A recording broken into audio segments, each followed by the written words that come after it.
1991లో ప్రపంచం ఓ కీలక మలుపు తిరిగింది. సోవియట్ యూనియన్ పతనంతో అమెరికా ఆధిపత్యం పెరిగింది. ప్రజాస్వామ్యం, గ్లోబలైజేషన్, స్వేచ్ఛ, వాణిజ్యమే భవిష్యత్తు ప్రపంచాన్ని నడిపిస్తాయని అప్పట్లో భావించారు. అదే సమయంలో భారత్ తీవ్ర ఆర్థిక సంక్షోభంలో కూడా చిక్కుకుంది. సోవియట్ యూనియన్ వంటి పాత వ్యూహాత్మక భాగస్వామిని కోల్పోయినప్పటికీ భారత్ ఆర్థిక సంస్కరణలు చేపట్టి విదేశాంగ విధానంలో కొత్త సమీకరణాలకు తెరతీసింది. కానీ 2026లో ఇప్పుడు పరిస్థితి పూర్తిగా భిన్నం. ఇప్పుడు భారత్ కొత్త ప్రపంచ వ్యవస్థలో అడుగు పెట్టడమే కాదు, పాత ప్రపంచ వ్యవస్థనే కళ్ల ముందు మారిపోయింది. అంతర్జాతీయ సంస్థలు, స్వేచ్ఛ, వాణిజ్యం, పెద్ద దేశాలు పాటించాల్సిన నియమాలపై నమ్మకం బలహీనపడుతోంది.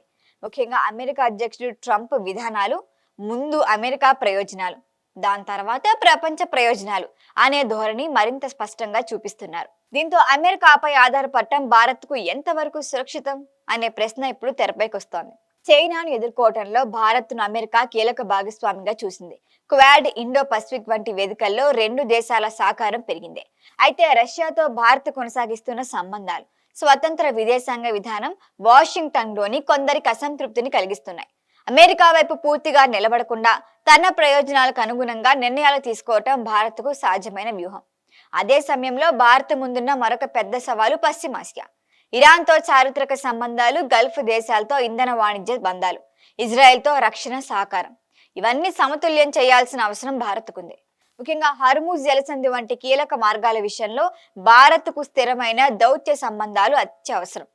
రష్యా, చైనా, భారత్ మధ్య సంబంధాలపై కూడా చర్చ నడుస్తోంది.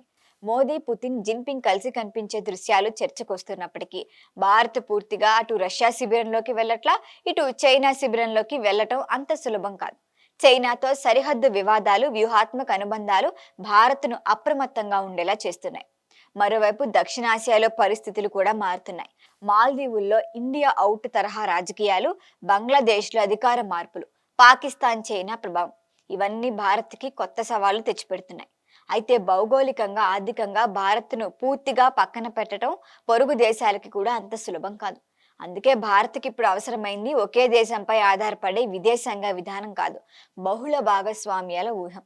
అమెరికాతో అవసరమైన చోట సహకరించాలి, రష్యాతో రక్షణ, ఇంధన సంబంధాలను కొనసాగించాలి, ఇరాన్తో వ్యూహాత్మక బంధాన్ని కాపాడాలి, యూరప్తో ఆర్థిక సంబంధాలను బలోపేతం చేయాలి.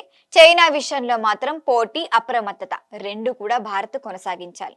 అప్పుడే మనం అన్ని విధాలా సేఫ్గా ఉంటాం. ఈ వీడియో మీకు నచ్చినట్లయితే లైక్ చేయండి, షేర్ చేయండి, సబ్స్క్రైబ్ చేయండి. మరిన్ని అప్డేట్ల కోసం మా వాట్సాప్ నెంబర్ను సబ్స్క్రైబ్ చేసుకోండి.